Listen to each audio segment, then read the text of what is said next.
July 19th, 2021, Islamabad, Pakistan.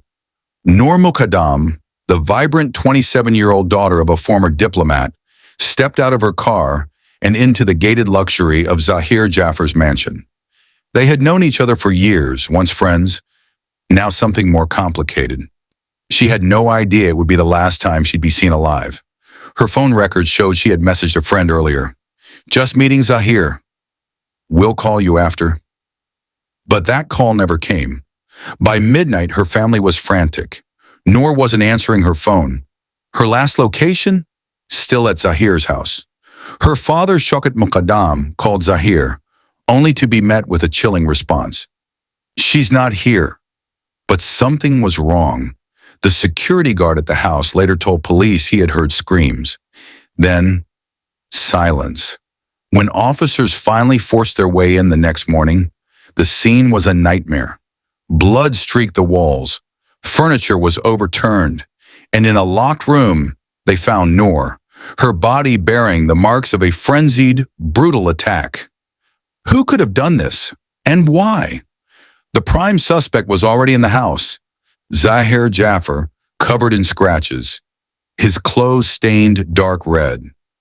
But the real question was, what happened in those hours before she died?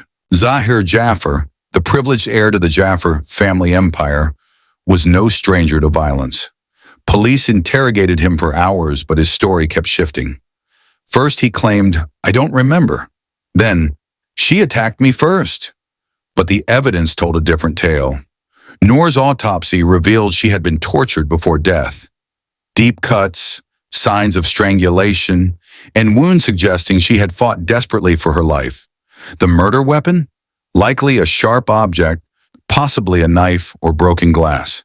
Then came the most disturbing detail. She had been held captive for hours before her death. Security footage showed NOOR entering the house willingly, but never leaving. Neighbors reported hearing screams around midnight, yet no one intervened. Why? Because Zahir's family was powerful. Their name carried weight in Islamabad's elite circles. As detectives dug deeper, they uncovered Zahir's dark past, allegations of erratic behavior, violent outbursts, and a history of obsession with NOOR. Had this been a crime of passion or something far more calculated? As the investigation unfolded, whispers of interference grew louder. Zahir's family, one of Pakistan's most influential business dynasties, allegedly pulled strings to protect him. Key witnesses suddenly changed their statements. The security guard who first reported the murder now claimed, "I saw nothing." Even more alarming, evidence went missing. A CCTV hard drive from a nearby house vanished. Phone records were delayed. NOOR's family refused to back down. Her father, a seasoned diplomat, used every connection to demand justice. Public outrage exploded. Protests erupted under the banner, #JusticeForNOOR. Then came the bombshell. Zahir's parents and household staff were arrested for aiding him after the murder. Had they helped him clean the crime scene? Had they known what he was going to do? The case was no longer just about Zahir. It was about a system that shielded the powerful. February 24th, 2022, the final judgment. After months of grueling hearings, the verdict was in. Zahir Jaffer was found guilty of premeditated murder and sentenced to death. His parents and staff received prison time for obstruction of justice.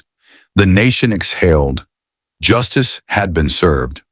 But the question remained, would the powerful let the sentence stand? Appeals dragged on. Rumors swirled of backroom deals. Would Zahir's family use their wealth to delay execution indefinitely? NOOR's case had become more than just a murder trial. It was a symbol of Pakistan's fight against femicide and elite impunity. Yet as the years pass, one chilling thought lingers. If NOOR hadn't been from a powerful family herself, would her killer have ever been calm?